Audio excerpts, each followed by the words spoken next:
Merci d'avoir poussé la porte du club de lecture de France Culture. Le Book Club franchit ce midi une frontière, celle de l'intime. Nous recevons deux autrices qui publient un roman sur les traces du père, celui qui est parti, celui qui a abandonné, celui qui est mort trop tôt. Alors il y a la quête, l'enquête, la recherche pour savoir qui il était vraiment, dépasser l'image de son souvenir, dépasser ce que le manque a créé pour combler le vide. Et si nous sommes bien en présence de romans, je m'interroge, peut-on écrire sur la figure du père sans penser au sien ? Et je m'arrête un instant dans l'écriture de cette intro. Je pense bien sûr à mon père et j'imagine que vous, de l'autre côté de la radio, sûrement au vôtre. Nous allons parler écriture, fiction, imagination, famille et de bien d'autres choses, évidemment avec nos invités que j'accueille dans un instant et avec la communauté du Book Club. Mais que peut-on raconter de quelqu'un dont on ignore presque tout, dont on conserve seulement quelques souvenirs fragiles ? Dans l'évocation des souvenirs et du lien indéniable entre le corps et l'âme, quand l'alignement n'est pas encore au rendez-vous. France Culture, le Book Club, Nicolas Herbeau. Accompagné des voix de Sandrine et Christelle qui ont lu les romans de nos invités. Impression de lecture à suivre dans un instant, bien sûr. Bonjour Violette Dursault. Bonjour. Vous avez 23 ans, vous publiez votre tout premier roman, Même le bruit de la nuit a changé, qui paraît aux éditions Flammarion. C'est l'histoire d'une jeune fille qui part donc sur les traces d'un père qu'elle a à peine connu puisqu'il est mort quand elle avait 6 ans. Roman qui s'ouvre par ce premier chapitre. Anna, votre narratrice, est dans un train. Elle rentre de classe verte. Avec impatience, elle a fait promettre à son papa de venir la chercher à la gare Montparnasse. Et elle nous décrit son papa. Il ressemble à quoi, ce père ? Justement, elle lui fait promettre de venir le chercher parce que c'est pas le genre de père qui vient l'attendre tout le temps. Je le mets un peu en opposition au père que je décris en jean basket avec leur pain au chocolat. C'est pas forcément ça. C'est pas parce que c'est un père assez hors du commun. Je dis qu'il ressemble à Mr. Banks dans Mary Poppins, parce que pour moi, en tant qu'enfant, c'est la seule représentation, à part, je sais pas, Cary Grant, d'un homme qui pourrait s'habiller comme ça, toujours en costume, toujours très chic, toujours longiligne, avec un chapeau, alors qu'il n'avait que la cinquantaine, parfois une canne, voilà, comme une espèce de représentation un peu du 19e, ou comme un des derniers romantiques. Et donc, ce qui participe beaucoup au fait que je vois mon père comme un héros dans le roman, quoi. Et malheureusement, quand elle descend du train, Anna, c'est sa mère qui est là, sur le quai, accompagnée de l'une de ses sœurs. Elle ne comprend pas tout de suite pourquoi. Oui, alors l'arrivée de la mère, je pense, est tout aussi... je pense que la mère est tout aussi différente des autres mères. Il y a une arrivée, je pense, assez cinématographique, comme ça. Et puis je pense que dès le début, on comprend bien le lien qui unit la fille et la mère, qui est peut-être un lien plus quotidien, puisque la fille s'inquiète en se disant mais elle est venue alors que en fait c'est mon père qui doit venir. Elle a pas compris, quoi, parce qu'elle est sûre qu'elle. Ils vont peut-être venir tous les deux d'ailleurs. Oui, on va se retrouver là tous les trois sur le quai. Mais voilà, en tout cas c'est la scène initiale et on va comprendre après pourquoi le père n'a pas pu honorer sa promesse, ce qui semble bizarre à Anna dès le début, quoi. Et elle va comprendre, évidemment, en arrivant chez elle, avec cette foule de personnes habillées en noir, que cela fait plusieurs jours que son papa est mort. On va échanger sur ce deuil, sur la quête du père, et pour échanger, partager aussi pourquoi vous avez écrit toutes les deux ce roman. Nous avons convié Pascal de Vambrochy. Bonjour. Bonjour. Vous publiez votre troisième roman intitulé Géographie d'un père. C'est aux éditions Passiflore, roman qui traite lui aussi d'un sujet intime comme votre premier livre. L'effacement, c'était en 2014, réédité aujourd'hui en folio. C'était l'histoire d'une femme dans les années 50, qui se retrouvait mère célibataire. Dites-nous justement, qu'est-ce qui motive chez vous la décision d'écrire sur des sujets qui sont assez intimes ? Eh bien, je ne sais pas répondre à cette question. Ce qui se passe pour moi, c'est que lorsque un sujet me vient, il me percute. Je crois que je peux dire cela comme ça. Ça a été le cas pour Géographie d'un père. Soudain, une thématique apparaît, souvent à travers un personnage qui sont toujours issus de personnes que j'ai connues, puisque je suis pense que l'imagination n'existe pas, mais je pense que nous y reviendrons. Absolument, absolument. Et donc, Gilda, pour évoquer Gilda de ce premier roman, c'était une femme qui était en fait une mosaïque de plusieurs femmes que j'ai connues et dont j'ai fait un seul personnage. Je crois qu'on n'écrit jamais ex nihilo. Je crois qu'on écrit toujours à partir de soi. Alors après, jusqu'où va ce soi? Jusqu'où est-ce qu'on accepte de chercher ce soi, ça, je crois que chaque auteur, chaque autrice pourrait répondre. Peut-être que moi, pour ce troisième roman, j'ai accepté d'aller encore plus loin et d'aller effectivement du côté de ce père. On va parler évidemment de où est la vérité, comment on arrive à la fiction. On va écouter d'abord Christelle qui, justement, elle aussi a commencé votre troisième roman comme si c'était une autobiographie. Et puis ensuite, il s'est passé des choses. On écoute Christelle. Géographie d'un père est le troisième roman de Pascal de Vambrechy. Mais je dois avouer que je l'ai lu comme un récit autobiographique. J'ai été attirée par une histoire que l'on imagine rapidement compliquée. Lorsque son père ne vient pas à un rendez-vous de garde partagée alors qu'elle a 14 ans, la narratrice s'en réjouit presque. Elle ne se doute pas qu'ils ne se verront plus ensuite pendant 25 ans et qu'elle mettra encore 25 ans à pouvoir écrire sur lui. Mais que peut-on raconter de quelqu'un dont on ignore presque tout, dont on conserve seulement quelques souvenirs fragiles? Il est question ici de la recherche du père et de cette difficulté-là d'écrire sur un homme qui a fait 2 guerres, avait des yeux magnifiques, était beau, certes, mais était loin d'être un héros. Mais qui a réellement abandonné qui? La narratrice s'interroge aussi sur son propre silence et sur l'évidence qu'une relation se construit à 2. Le récit se déploie avec sincérité et justesse, et grâce à la belle plume de l'autrice, nous entraîne dans les méandres de cette relation singulière. On ressent à la lecture les souffrances engendrées par ce rendez-vous raté, entre 2 êtres qui auraient pu partager quelque chose, mais rien n'a eu lieu. J'ai beaucoup aimé être invitée dans ce pan d'histoire familiale, et dans un récit qui ne cherche pas à sublimer les liens familiaux, mais à en dessiner les étranges contours. J'aimerais savoir si dessiner cette géographie du père lui a permis de poser définitivement dans son livre la question du père et de se sentir ainsi ensuite désencombré. Est-ce qu'il y a un moment, un relâchement? Est-ce que vous vous êtes senti désencombré après cette écriture? C'est une belle formule, je trouve, qu'emploie là Christelle, que je remercie pour cette lecture attentive et bienveillante de ce texte. Oui, certainement. Je ne cherchais pas ça. Enfin, en tout cas, on ne sait pas toujours ce qu'on cherche quand on écrit, même si on cherche. Enfin, on sait qu'on cherche le père. Je regarde Violette, mais après, ce qu'on va trouver, ça, par contre, bien sûr, on ne peut pas le savoir. Et c'est très surprenant parce que le texte vous emmène vers des destinations, vers des lieux que vous n'aviez pas imaginés. C'est vrai que moi, mon texte, souvent, je me disais, mais tu tournes en boucle, tu n'avances pas, qu'est-ce que tu fais, à quoi tu joues, etc. Et effectivement, in fine, je pense que je peux dire que oui, j'ai été désencombrée de ce père dont je ne savais pas à quel point il m'encombrait. J'ai aussi découvert ça à travers l'écriture de Géographie d'un père. C'est aussi le point commun entre vos 2 romans, c'est cette histoire de rendez-vous manqué. À 14 ans, votre père, dans le livre, dans le roman, le père de la narratrice ne vient pas à ce rendez-vous. Et vous aussi, Violette Dursault, il y a un rendez-vous manqué sur le quai de la Gare qu'on a raconté tout à l'heure. On parlait de la fiction et de la réalité. Pascal de Vambrechy, vous dites en exergue, vous placez cette phrase de Marguerite Duras, écrire, c'est écrire sur soi, l'imagination n'existe pas. Ça veut dire que vous n'avez rien inventé dans ce roman Géographie d'un père?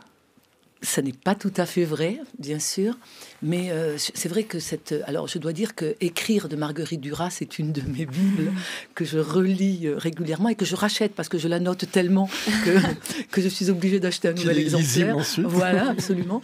Et c'est vrai que cette phrase de Marguerite Duras m'a toujours beaucoup fascinée. Comme en général Marguerite Duras de toute façon, mais je ne suis pas la seule. Et c'est vrai que c'est un peu ce que je disais tout à l'heure en introduction, en répondant à votre première question. C'est vrai que je crois que l'imagination n'existe pas. Je crois au sens où on n'écrit pas ex nihilo, au sens où ça vient de notre histoire, où ça vient de nous, où ça vient du plus profond, mais parfois que nous ignorons d'ailleurs. Mais comme je dis toujours, en fait, plaisanterie, mais même les auteurs de science-fiction ou les écrivaines de polar, vous en receviez il n'y a pas longtemps, je suis sûre, elles n'ont jamais commis de crime, mais je suis sûre que quelque part, c'est en elles. Violette Dursault, l'imagination, pour vous, c'est très présent, puisque la narratrice a 6 ans à peine quand son père est mort, et vous dites qu'elle appelle le royaume imaginaire de son père, qu'elle parle à son père mort, qu'elle rêvait de lui aussi. Donc, il est très présent, même si il est déjà parti. Oui, je suis profondément pas d'accord avec cette phrase de Marguerite Duras. Heureusement, alors... Au début, quand j'ai vu cette phrase au début de votre livre, je me suis dit, zut, je suis tellement pas d'accord. Et puis après, en fait, j'ai tellement adoré votre livre, Pascal de Vambrochy. Et puis il y a tellement de similitudes entre nos 2 livres, c'est impressionnant. Mais c'est vrai que moi, voilà, ça fait partie. Comme j'ai perdu mon père quand j'avais 6 ans. Donc voilà, l'histoire de ce livre, c'est quand même très inspiré de ma vie. En fait, mon père n'a été qu'une fiction toute ma vie. J'avais quelques éléments, je l'avais connu, déjà vu, mais enfin, en fait, j'avais très peu de souvenirs. À 6 ans, finalement, on garde très peu de souvenirs. Et je le voyais presque voilà, comme une espèce de star de cinéma lointaine. Et puis, tout ce qui faisait notre lien n'était que du rêve, de la... Voilà, et moi je pense que l'imagination, c'est ce qui m'a sauvée. Donc évidemment, ça partait de quelque chose où je savais que ça avait existé, mais tout après était voilà, complètement imaginé. Et puis, je pense que c'est ce qui a mené aussi l'écriture de ce livre après, c'est que voilà, ça pouvait pas être un récit, ça pouvait pas être une autobiographie, parce que si j'avais su la réalité sur mon père, j'aurais même pas écrit, quoi. Et donc voilà, c'était aussi cette histoire m'a permis de partir de mon père, et puis après de voir ce que j'avais, de pouvoir inventer. Et c'est presque lui, c'est presque grâce à lui, c'est presque lui qui m'a emmenée à la fiction, quoi. Du coup, à pouvoir à partir de son histoire, pouvoir inventer, pouvoir découvrir aussi ce que moi j'aimais, comme univers, sur quoi j'aimais écrire et tout. Et c'était important pour moi, parce que c'était important pour moi de mettre un aspect voilà, assez magique, assez fantastique dans l'écriture, de mettre des choses qui n'ont pas forcément pu arriver. Par exemple, le fait que, je sais pas, mon père détenait un os de géant, ou... Enfin... voilà, de mettre quelque chose d'assez enfantin, mais aussi... Il aimait l'histoire de l'art, hein, c'est pour ça que oui, vous aussi, nous racontez... il était historien de l'art, et puis j'ai découvert dans mes recherches qu'il avait écrit notamment sur les cabinets de curiosité. Donc voilà, cet aspect imaginaire, magique, revenait totalement, et puis je voulais vraiment le mettre dans le roman. Enfin, je voulais... qu'il y ait quand même parfois des petits monstres qui apparaissent. On comprend tout à fait, évidemment, la recherche, les questionnements. Ce sont des choses que vous partagez toutes les deux, même si c'est une question et une recherche qui ne naît pas au même âge, puisque vous, c'est très jeune, Violette Dursault, et chez vous, Pascal de Vambrochy, c'est une fois que votre narratrice a fondé sa propre famille, a ses propres enfants, et elle retrouve son père sur le tard. Qu'est-ce qui, à un moment donné, entre cette fiction, cette réalité, vous pousse à poser tout ça sur une feuille, Violette Dursault? Qu'est-ce qui vous a poussé à écrire? Même si, évidemment, les questionnements, cette partie enquête personnelle, on l'a bien compris, était indispensable, mais pourquoi l'écrire? Je pense, déjà parce que moi, j'aime énormément écrire, je veux faire ça de ma vie. Enfin, c'est ma première réaction face à la vie, c'est d'écrire. Et j'ai découvert ça à la mort de mon père. En fait, à la seconde où il est mort, c'est assez significatif d'ailleurs, il est mort l'année où j'ai appris à écrire. Il est mort quand j'étais en CP.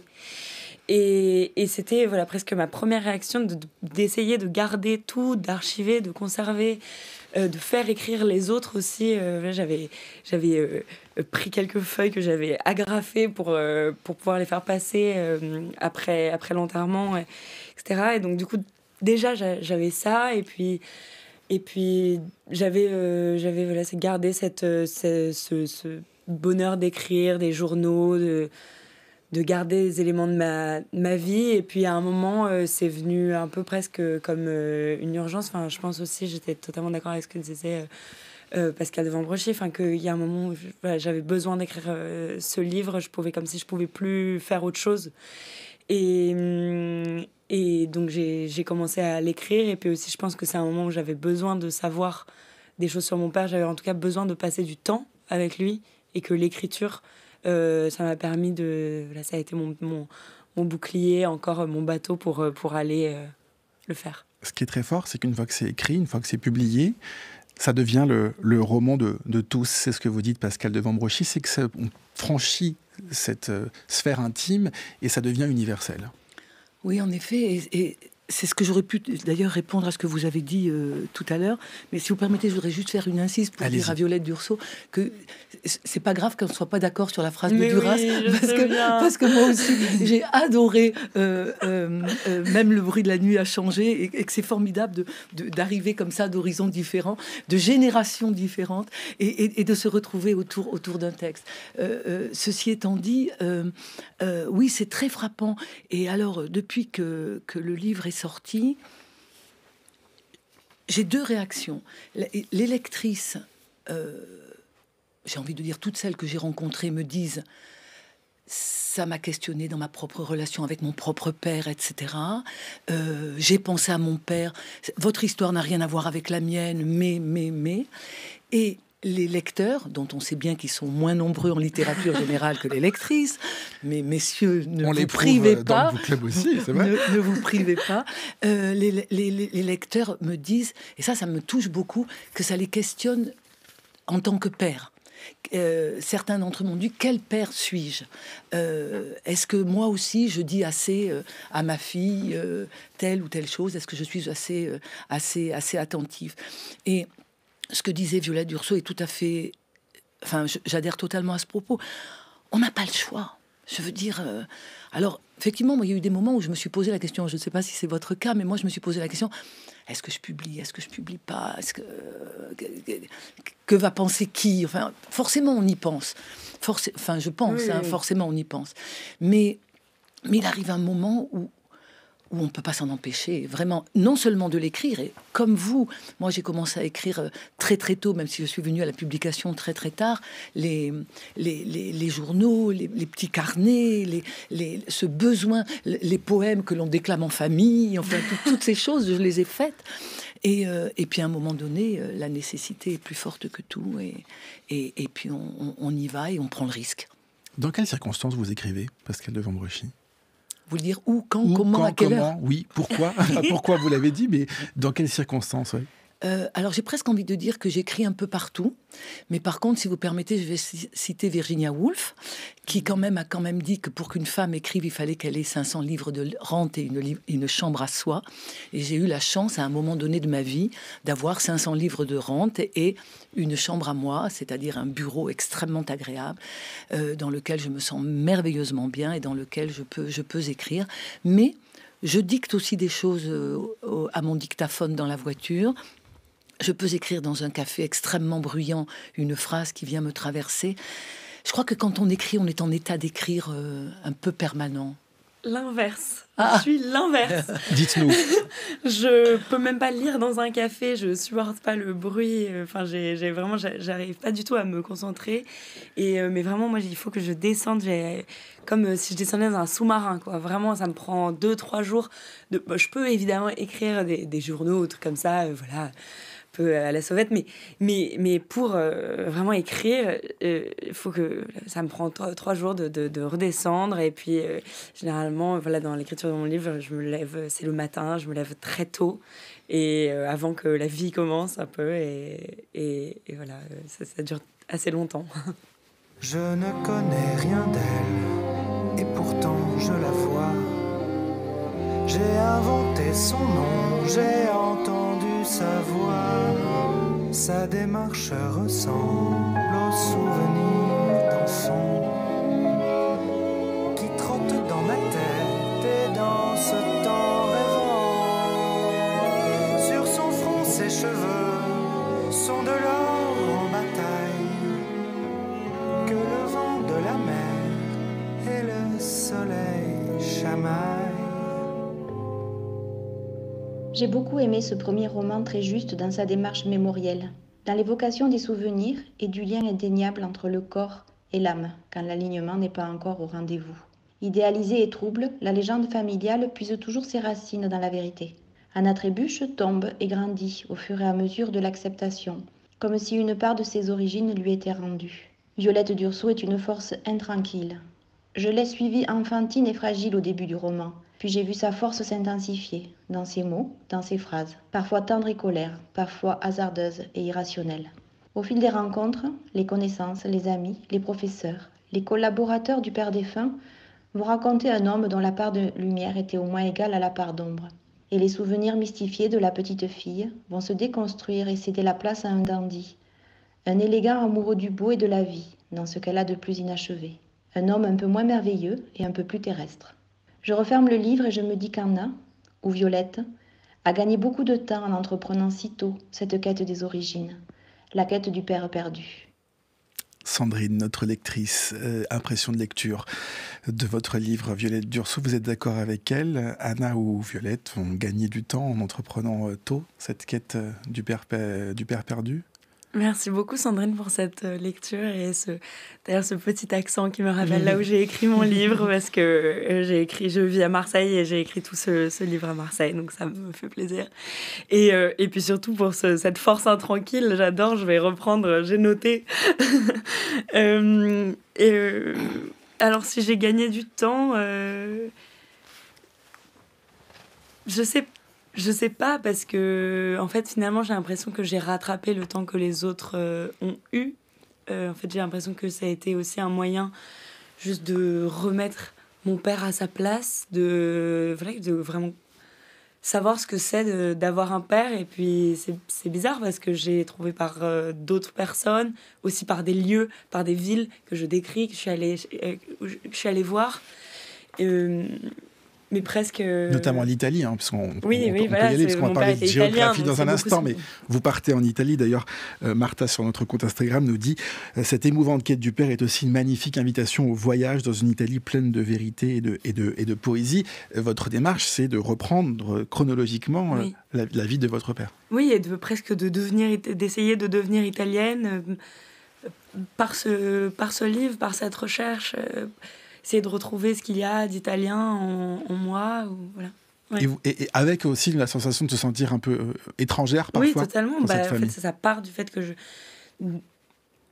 tout le livre... Enfin, bon, bien sûr, quand même, c'est aussi un peu fictionnalisé, mais au départ, ma quête du père part du fait que j'arrive à Rome en me disant « je retourne chez moi ». Et qu'en fait, je me rends compte que je suis complètement étrangère à cet endroit, que je connais rien, que je connais personne, que je sais même pas où aller manger une bonne pizza, quoi. Et donc là, tout d'un coup, ça part de ça, quoi. Michel Legrand, évidemment, tout à l'heure, en introduction de l'impression de lecture de Sandrine, la chanson de Maxence des Demoiselles de Rochefort. Puisqu'on parle de lieux, d'endroits, de voyages, la géographie d'un père. Pourquoi ce titre et qu'est-ce que vous mettez derrière ce mot de géographie, Pascal de Vambrechy? Un territoire. Celui que représente le père, c'est-à-dire, c'est un titre qui m'est venu un peu tardivement, mais qui a sonné comme une évidence. Et je tenais beaucoup à ce que ce soit géographie d'un père et pas géographie du père ou de mon père. Et je me suis dit, ce texte, c'est effectivement un voyage, c'est une quête, c'est une recherche, c'est une question de frontières. Un individu, c'est un territoire. Nous sommes des territoires côte à côte, nous approchons les uns des autres, nous nous éloignons. Et puis il y a des frontières qu'il ne faut pas ou qu'il ne faudrait pas franchir. Et puis en plus, ce père-là... il a été, effectivement, elle en sera séparée à l'âge de 14 ans. Donc, on peut se dire, elle a quand même vécu jusqu'à l'adolescence. Mais en fait, ce père, il était beaucoup à l'étranger parce qu'il a fait les guerres. Mon père, il fait la guerre, comme elle le dit. Et donc, en fait, pendant qu'il faisait ces guerres, elle ne le voyait pas, elle ne le connaissait pas. Donc, on est encore là dans des histoires de pays et de traversées et donc de géographie.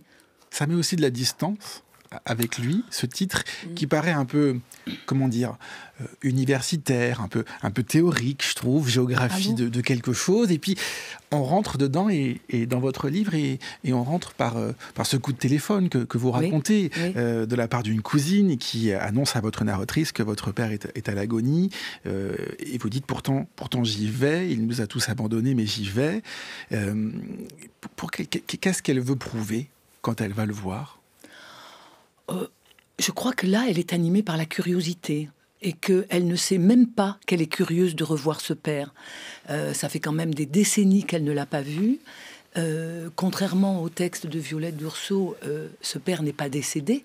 Elle savait très bien où il était, elle l'a toujours su, sauf qu'elle n'est jamais allée le voir, il n'a jamais cherché à la voir. Et donc, et puis peut-être un reste d'amour qu'elle n'a pas encore identifié. Après, il va falloir toute l'écriture du texte. D'ailleurs, je dois dire qu'à cet égard, le confinement m'a bien aidée. C'est-à-dire, là, pour le coup, dans mon bureau, au calme, avec juste le bruit des oiseaux, pour retrouver et faire cette quête et ce voyage. Parce que c'est un voyage. Peut-être que en disant géographie d'un père, peut-être que je voulais dire ça aussi. Voyage, mais c'est plus beau que voyage autour du père. C'est vrai, c'est vrai, je vous le concède. Je vous remercie. Avec une forme aussi particulière qui dénote aussi de forme de récit de Violette, mais c'est tout aussi marquant. C'est ce tutoiement, cette lettre que vous lui adressez en permanence, vous lui racontez ce qui se passe, qui lui passe par la tête. C'est très fort, je trouve, dans la réception qu'on peut en avoir. Alors ça, je dois dire que je n'y ai même pas réfléchi. C'est la forme. Si, à un moment donné... je sais pas, je devais avoir écrit un tiers du texte. J'ai essayé de passer à une narration omnisciente, mais je me suis très très vite rendu compte que ça. Je vois tellement ce moment où on se dit tiens, j'ai une super idée. Oui, voilà. Exactement. Je vais changer.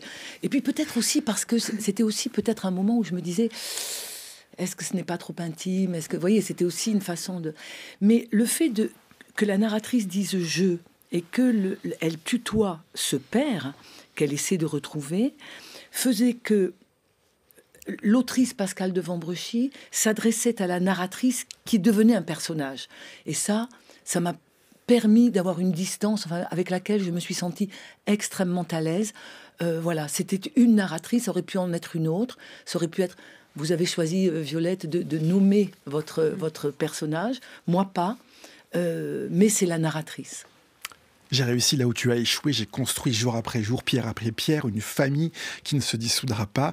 J'ai réussi parce que tu as failli, en me donnant à vivre cet échec, tu m'as appris à l'identifier, à le traquer, le cerner, le vaincre. C'est ce qu'il vous a appris, c'est ce que vous lui dites. Oui, je crois qu'il m'a appris ça. Il a fallu du temps pour que je le comprenne, il a fallu l'écriture pour que je le comprenne. Mais oui, je crois qu'on apprend aussi de ce qu'on n'a pas eu, de ce qu'on n'a pas vécu.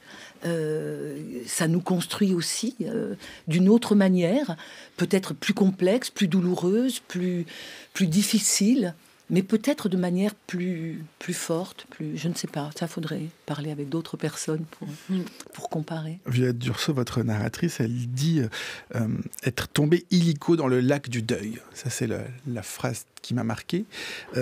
Parce que justement, vous perdez un parent au moment où on est en train de se construire, on est tout jeune, et c'est ça qui est le plus difficile et que vous racontez très bien. Du coup, vous tissez des liens presque obsédés avec des personnes qui, elles aussi, ont perdu un père. Ça fait le point commun de toutes vos relations. Oui, et je pense que là, je décris qu'après, je deviens à un certain moment... En fait, je passe à un moment de mon enfance à être très seule dans cette situation. Je suis un peu la seule de l'école à avoir perdu son père. Et d'ailleurs, tout le monde s'en souvient. Et puis après, quand je grandis, je tisse des relations qu'avec des personnes qui ont perdu un parent et avec qui je suis encore amie aujourd'hui. D'ailleurs, je les salue. Et en fait, je pense que ce livre, c'était aussi pour ça. C'est que moi, ça m'a fait tellement de bien de les rencontrer, de parler, de dire « mais toi aussi, t'as ça, ok, je suis pas folle ». Et j'avais presque aussi envie de... Voilà, ce qui pousse à l'écriture, c'est ça aussi, de créer... Moi, je trouvais pas de livre, en fait, sur cette situation. Il y avait des livres merveilleux sur le deuil d'un mari ou d'une femme, mais pas d'un parent, et en tout cas pas enfant. Et voilà, je voulais vraiment pouvoir donner aussi une version des choses à toutes les personnes qui ont vécu la même chose que moi. Avec le deuil qui est évidemment difficile, que chacun subit, mène, supporte à sa manière, vous dites, Pascale de Vambrochy, que de toute façon, vous aviez perdu votre père bien avant qu'il meure. C'est ce que vous dites le jour de ses obsèques, où vous êtes venu malgré tout. C'était pas nécessaire d'y aller, ou c'est un moment où on oublie les reproches, l'histoire qu'on a eue. Les obsèques, c'est un moment fondateur. Comment vous le voyez ? J'y vais parce que je crois qu'il faut que je boucle la boucle. C'est-à-dire que, en fait, la narratrice l'a retrouvée juste quelques semaines auparavant, peut-être 2-3 mois, j'avoue que je n'ai plus très bien la notion du temps. Voilà, elle l'a retrouvée, elle l'a vue sur son lit de mort, et elle va à ses obsèques. Comme elle ira d'ailleurs plus tard, quand elle entreprendra cette quête, elle ira sur sa tombe, sur laquelle elle n'était pas allée. Oui, je pense qu'elle elle veut aller au bout de quelque chose, mais je crois qu'elle ne sait pas très bien à ce moment-là identifier ce qui se passe. Elle y va, malgré lui, malgré tout, malgré le silence, malgré les reproches, malgré la haine, malgré la violence, malgré tout. Oui, malgré tout. Vraiment, elle y va malgré tout. On me regarde, on me croit là, je n'y suis pas, je ne pleure pas. À quoi servirait de pleurer notre rendez-vous raté ? Absolument. Effectivement, elle est totalement spectatrice. C'est peut-être pour ça qu'elle peut y aller, d'ailleurs, parce qu'elle a une telle distance avec ce père qu'elle ne connaissait plus, dont elle ne savait quasiment plus rien, que c'est pas très difficile, en fait, d'accomplir ce que sa bonne éducation lui a enseigné. Violette Dursault, dans votre livre, même le bruit de la nuit a changé. Vous racontez aussi ces obsèques où vous n'arrivez pas à pleurer. Également, il n'y a pas de larmes. C'est un souvenir fort ? Bah oui, c'est un souvenir très fort parce que c'est un souvenir de... Je me sens monstrueuse. Je me dis, mais si je pleure pas maintenant, à quel moment de ma vie je vais pleurer ? Et surtout en tant qu'enfant. Mais je pense que c'est aussi un moment qui était un détail qui était très important à dire pour moi. Et d'ailleurs, c'est drôle qu'il se retrouve dans Géographie d'un père aussi. Mais en fait, on ressent pas forcément... Enfin, c'était pour donner je voulais parler du deuil enfant, mais du deuil en général, et montrer qu'il se passe pas forcément ce qu'on pense qu'il va se passer. On n'est pas triste comme les autres. En fait, souvent, j'ai vu à des enterrements les personnes les plus proches rassurées, les personnes les moins proches, parce que peut-être que eux se rendent moins... Enfin, les personnes les plus proches se rendent moins compte de ce qui est en train de se passer, du choc que c'est. Et puis voilà, c'était aussi je voulais donner une image autre du deuil. On peut ne pas pleurer à l'enterrement de son père et puis après passer 3 ans de sa vie à le chercher, quoi. Je suis concentré sur le cercueil, je le fixe de toutes mes forces, mais je n'arrive pas à pleurer. Je me répète que mon père est dedans, coincé, rigide, que désormais je n'aurai plus de père. Rien n'y fait. Les mots de votre narratrice, Anna. Comment, pour terminer... qu'est-ce que vous voulez que ce livre apporte à ceux qui vont le lire ? Pascale de Vambrochy. Alors, vous savez, quand j'ai envoyé le texte à ma maison d'édition et qu'elle a accepté de le publier, enfin, elle m'a dit que peut-être elle allait le publier, j'y suis allée physiquement, et l'une des éditrices, une très jeune femme, m'a dit « c'est un livre d'amour ». Et je lui dis, alors si c'est un livre d'amour, on le publie. Parce que j'étais encore un tout petit peu dans cette hésitation. Et ensuite, les réactions dont j'ai pu vous faire part de lectrices et de lecteurs me l'ont confirmé. Mais je trouvais important que on puisse vivre ce choc. Alors, moi, ce n'était pas une mort quand j'étais adolescente, c'était un divorce très violent, etc. On puisse vivre ce genre de situation en pensant qu'on ne s'en relèvera peut-être pas, et puis finalement, on s'en relève. Et je pense que c'est un livre d'espoir, enfin j'espère que c'est un livre d'espoir. Géographie d'un père, c'est son titre. Il est disponible aux éditions Passiflore. Merci beaucoup Pascale de Vambrochy d'être venue dans le Book Club. Un livre d'amour aussi, on peut le dire, Violette Dursault ? Oui, moi aussi j'ai eu des réticences parfois à publier ce livre parce on n'en a pas beaucoup parlé, mais je décris des moments assez sombres sur mon père. Et en fait, oui, après en parlant avec mon éditrice, je me suis rendu compte aussi que c'était un livre d'amour, totalement. Votre premier roman, Même le bruit de la nuit a changé, paraît aux éditions Flammarion. Merci beaucoup à toutes les deux d'être venues dans le Book Club. Merci. Merci beaucoup. Merci. Dans un instant, on découvrira l'épilogue du jour. D'abord, les quadritèmes de Charles Danzig. Certains livres sont des bibliothèques. Il me semble que je n'ai pas fait autre chose que de construire des bibliothèques dans mes 2 dictionnaires, le dictionnaire égoïste de la littérature française et le dictionnaire égoïste de la littérature mondiale. Livres où je tente de réfléchir sur des écrivains que j'aime ou non et, à partir d'eux, de révéler une certaine conception de la littérature. Des livres contenant des livres par moi choisis, tel est le très simple sens de l'adjectif égoïste. Une bibliothèque est un choix, n'est-ce pas ? On y conserve les livres qu'on aime, mais certains aussi qu'on déteste, les estimant indispensables à sa culture et à son doute. Et voilà aussi pourquoi une bibliothèque n'est pas seulement un objet de goût. J'ai chez moi les livres de Louis-Ferdinand Céline que j'aborde et trouve un écrivain beaucoup moins artiste qu'on ne le dit, afin de pouvoir, éventuellement, me contredire un jour moi-même. Une bibliothèque n'est pas davantage un simple objet de savoir. Je parle là des bibliothèques privées, car on peut au contraire estimer que les bibliothèques publiques ont une vocation universelle, c'est-à-dire neutre. Un être humain n'est pas neutre. S'il l'était, les bibliothèques privées seraient comme des magasins d'antiquités où l'antiquaire, qui au demeurant ne veut pas conserver mais vendre, entrepose des objets que, aussi bien, il n'aime pas, mais dont il sait qu'ils trouveront preneurs. Les écrivains de l'Antiquité ont publié de savoureux livres-bibliothèques, comme le grammairien grec Athénée qui, au IIIe siècle, a écrit les De Hypnosophistes, c'est-à-dire le banquet des savants. Il y compile des centaines et des centaines de citations d'écrivains antérieurs qu'il range par thème. Et ce qui aurait pu être un livre anecdotique devient, du fait que quantité des œuvres qu'il cite ont disparu, un livre essentiel. On y trouve des pensées sérieuses et d'autres qui, l'air léger, ne le sont pas moins. Il mentionne par exemple un certain philosophe nommé Aristoxène. Eh bien, cet Aristoxène a été l'un des hommes les plus raffinés de l'Antiquité. On nous apprend que, le soir, il arrosait de vin de miel les laitues de son jardin, puis qu'il les cueillait au matin en disant que la terre lui rendait des gâteaux frais. N'est-ce pas charmant ? Ces livres n'ont pas de vocation absolutiste étant fondés sur le choix. L'idée d'un livre qui contienne tous les livres est assez puérile. Voilà pourquoi Jorge Luis Borges l'a eu. À côté de ses qualités de finesse et de grande culture, Borges avait une imagination de jeu vidéo. Voilà d'ailleurs pourquoi il est devenu aussi populaire.